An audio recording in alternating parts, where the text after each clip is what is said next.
What's going on, guys? Welcome back to the Green Bay Health Project podcast and Happy New Year. This is our first episode of this season, and we have a solid guest list already planned. We've got some episodes recorded.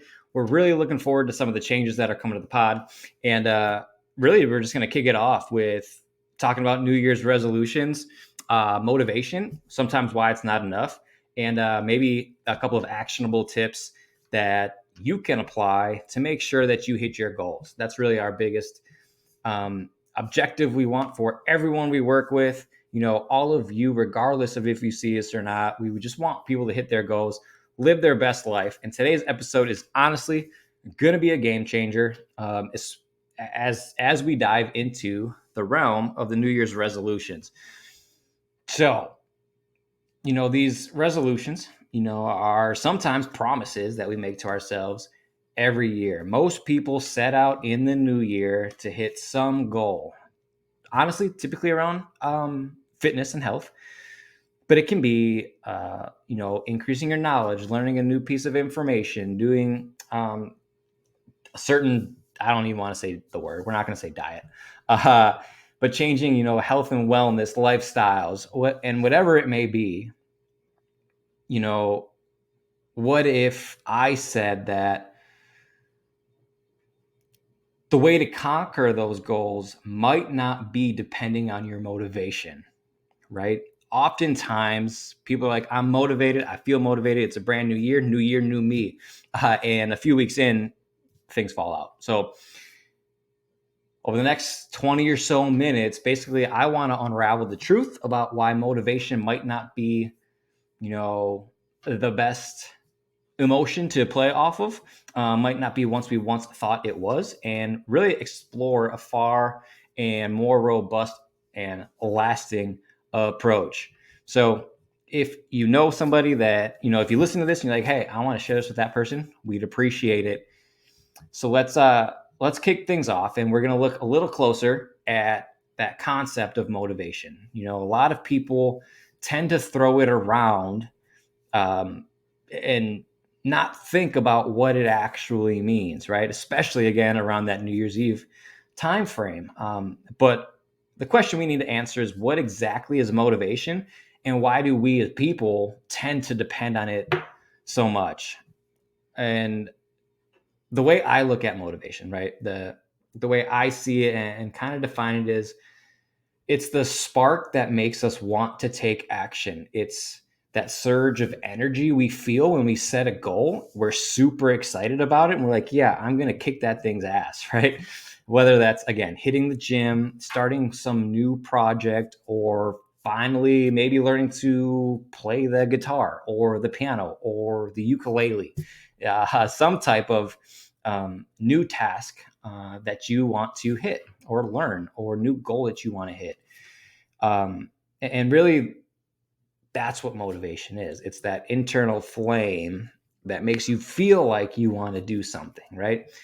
To just pull the definition straight up, it's the internal, external factors that stimulate desire, energy, in people to really continually be interested and committed to a task, a goal, or even a subject. And again, it's what gets you out of bed in the morning. I want to go work out. I feel motivated. But here's the bigger question, and I've kind of alluded to it already, but is motivation enough? Can we solely rely on this emotion to carry us through the challenges of pursuing our goals? And while we'll peel back the layers and explore, again, in my opinion, why motivation, as big as it is, it's probably not going to be enough for you to hit your goals. There are some research articles out there that show motivation, and this is my argument. It's a fleeting emotion. It's not a constant companion, so to speak. It comes and goes like the frickin' seasons in Wisconsin. It feels good and it's there one day and it's gone the next, and then you might not feel like pushing the needle a little closer to hitting your goals. So have you noticed that, like, after a burst of motivation, you might find yourself slacking off for a couple of days. I know myself too well. I'm my biggest critic, but I know myself, and I definitely depend on motivation oftentimes for me to hit my goals. And when I wake up, maybe I had a bad night of sleep and I'm like, I don't feel like doing anything today. That's because the motivation is fleeting again. Like, I'm tired, I'm going to make excuses. I don't necessarily feel motivated to do it. And that's why I don't depend too much on motivation. So here's the big wake up call. Simply relying on motivation alone is not going to allow you to hit your goals. It's going to set you up for disappointment, and it's just not going to do what you want it to do. But the good thing is, I want to help you find a way to hit your goals outside of depending on motivation. Okay. So here's the thing. I'm just trying to gather my thoughts. Here's the thing. Our journey doesn't necessarily end with the limitations of motivations. Honestly, it's probably just the beginning.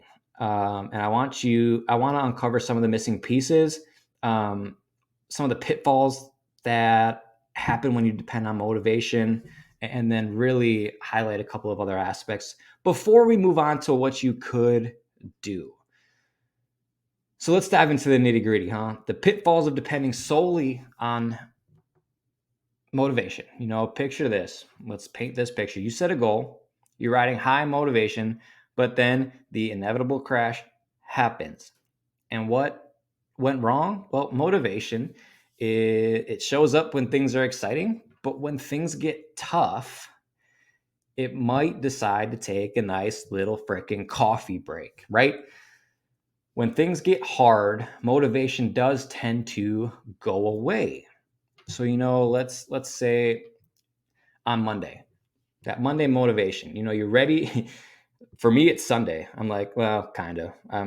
I plan for my week on Sunday. My motivation's not necessarily there on Sundays. But come Monday morning, I'm like, hey, I'm going to hit the ground running. I'm going to make this week a damn good week.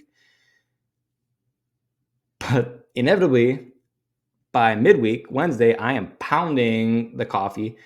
I'm, slamming some energy drinks midday simply because I'm crashing and it's harder to get through the day.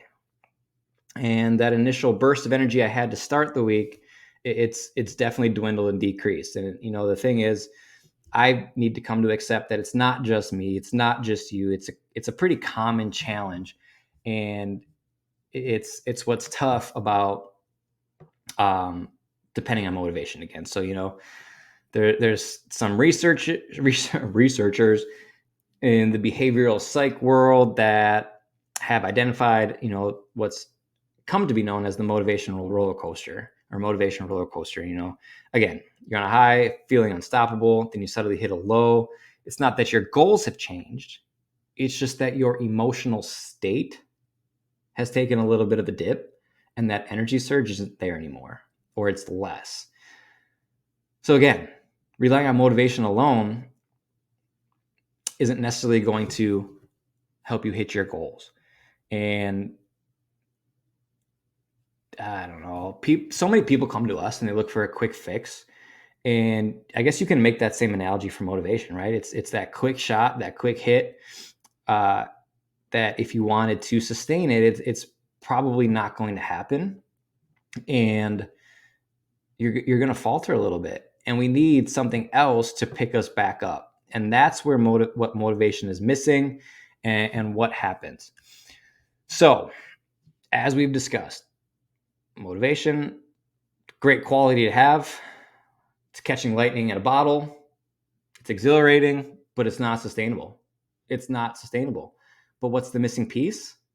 What can you do and what can you lean back on when you're not feeling super motivated? That's things like discipline, your drive, your why, your habits, and knowing that typically the goals we set in the new year are going to be long-term goals, and setting smaller micro goals that are pushing the needle towards hitting your big goal.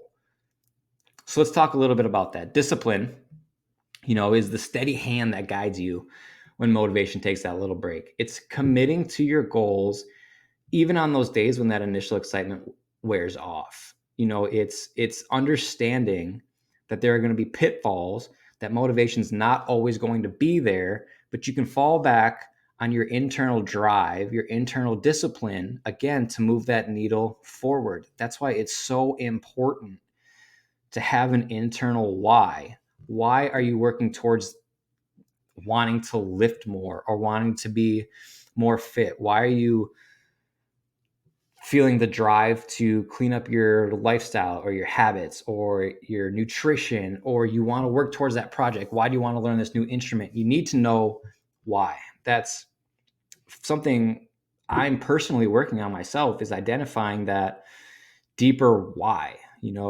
Before it was, I just want to be fit, I want to be strong, and that hasn't necessarily changed.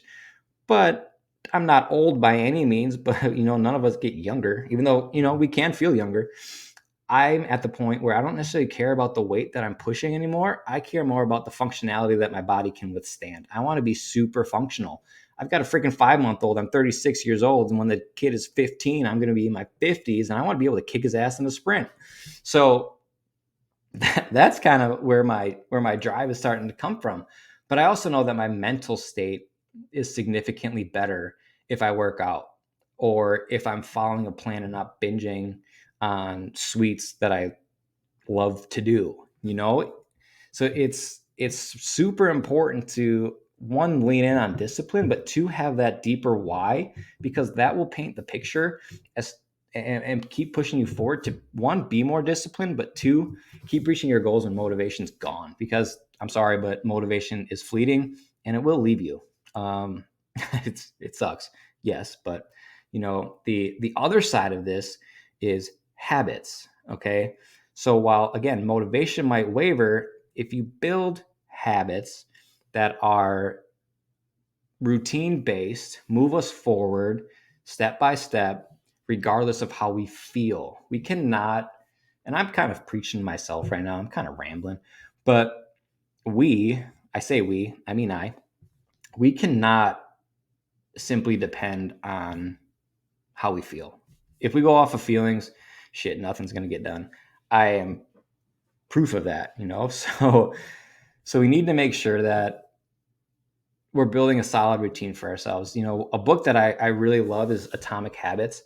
Um, and they talk about habit stacking. And I think this is a really powerful tool to put out there, because essentially you take one habit, say I want to learn guitar, and it's hard for me to make time, even 30 minutes, to practice that.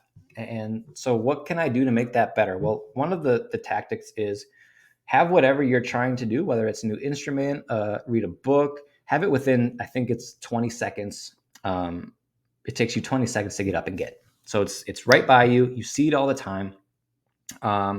And it's close in proximity. And so it's easier to accomplish that task. You're looking at it, you see it frequently. It makes you want to reach out and do it.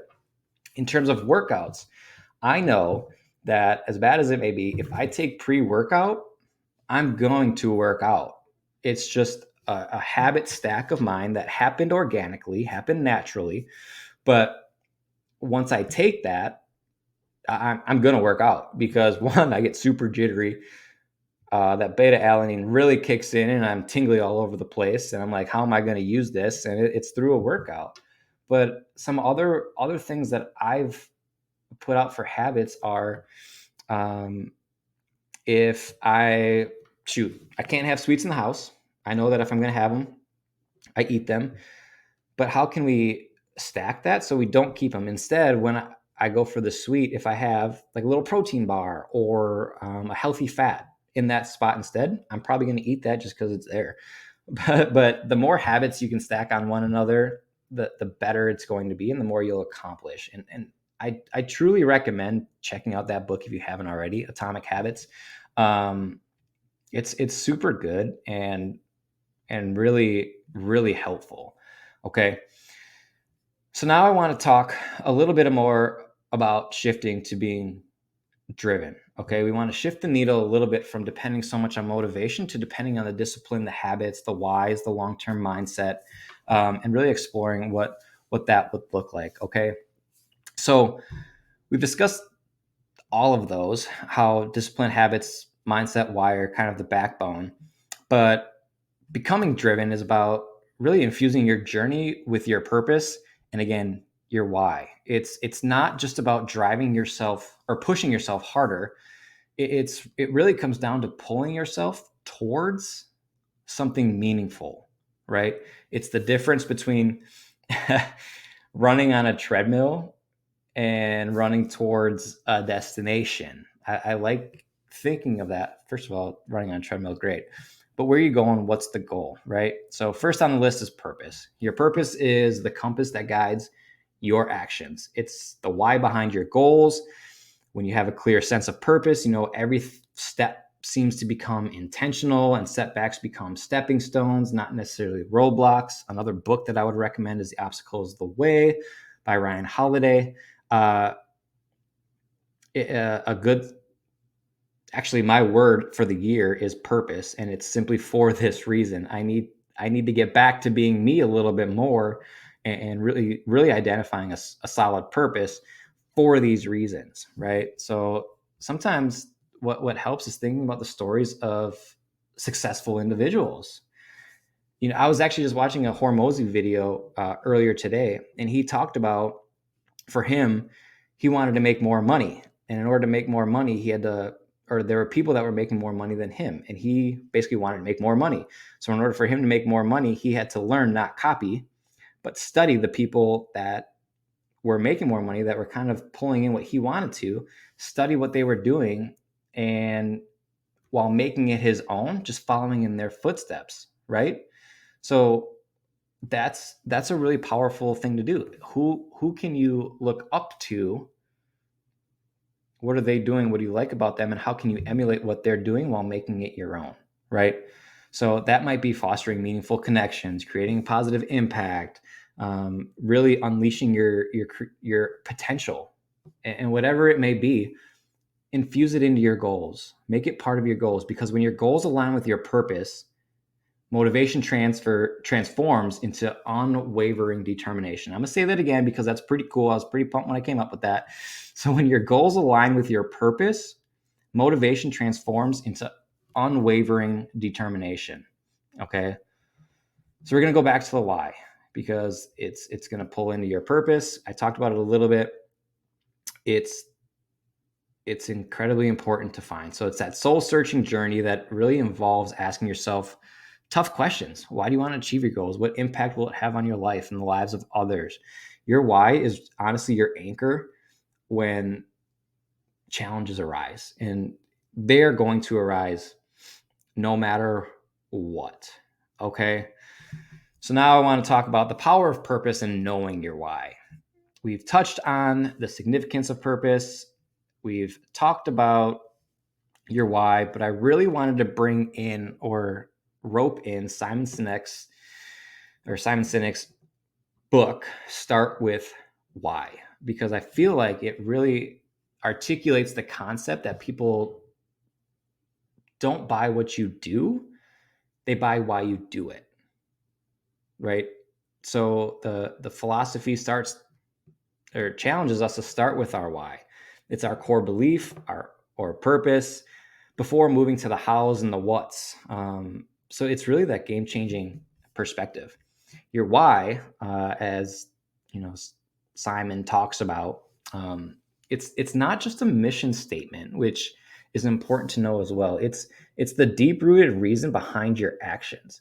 So when you understand your why, you tap into that reservoir of inspiration that really transcends the day-to-day grind. It's what moves the needle. His book, honestly, is filled with a ton of examples of companies that have either embraced their why and achieved some solid success. One being Apple, for example. They don't just sell computers, they challenge the status to empower individuals. They try to make it as easy as possible for things to communicate, or have a one-stop shop for everything you want to do, whether it's a text, a call, music, books, You can do all of that. It's the purpose that resonates far beyond the products. Okay. So now how does this apply, to our personal goals? So instead of just setting goals for the sake of achieving something, what if we started with that why? What if, like all these successful people or successful companies, we identified the deeper purpose behind our aspirations, behind our goals, and used that to push us forward rather than all these other things that we've talked about? Okay. So as you go through your journey to understand your why, kind of start with that mindset. Like, hey, why? Why do I want to do this? Challenge yourself to ask not just what you want to achieve, but more so why it matters to you and how it can impact other people. I think that is massive, you guys. So honestly, I'm not going to ramble too much longer. You know, I'm gonna leave you with this. So your journey is more than just a checklist of goals. It's honestly a narrative of purpose. We've kind of dove into the wisdom of Simon Sinek's Start With Why, reminding us that our why is truly the compass that guides our journey. Okay, so the why is incredibly important. Purpose. We talked about purpose. It's not a luxury. It's honestly a necessity. This is something that I have been reflecting on over the past year, with a lot of change happening in my personal and business life last year. My purpose kind of deteriorated. I lost it, and now I'm trying to find it and redefine it because it is so important. When I lose my purpose and I lose my drive, I tend to really fall apart. So purpose is that foundation on which we build our dreams. It's that resilient force to propel us forward when motivation inevitably falters. So I really want all of you to discover your why and your deeper purpose. If you need resources for doing that, I have some solid resources and I'd be more than happy to share them. They are websites, they are books that help you figure all of that out and give you actionable tools towards it. So just remember, as we wrap up, please, please, please don't depend on motivation because it will fail you. And you can come up with all the excuses in the world as to why you don't want to do something, but most of the time it comes down to not feeling motivated. Instead, I challenge you to dig a little deeper, be disciplined, find your why and your purpose, and use that to push things forward. And for myself, if I can think of how my goals will impact others, I'm not going to not hit them. That's a big passion. So for me, that's just an example of something that works for me. So I challenge you all to figure that out. If you need help, please don't hesitate to reach out. Like I said, I have tons of resources. I appreciate you listening, and we've got some great guests coming up over the next couple of weeks, and we will talk soon.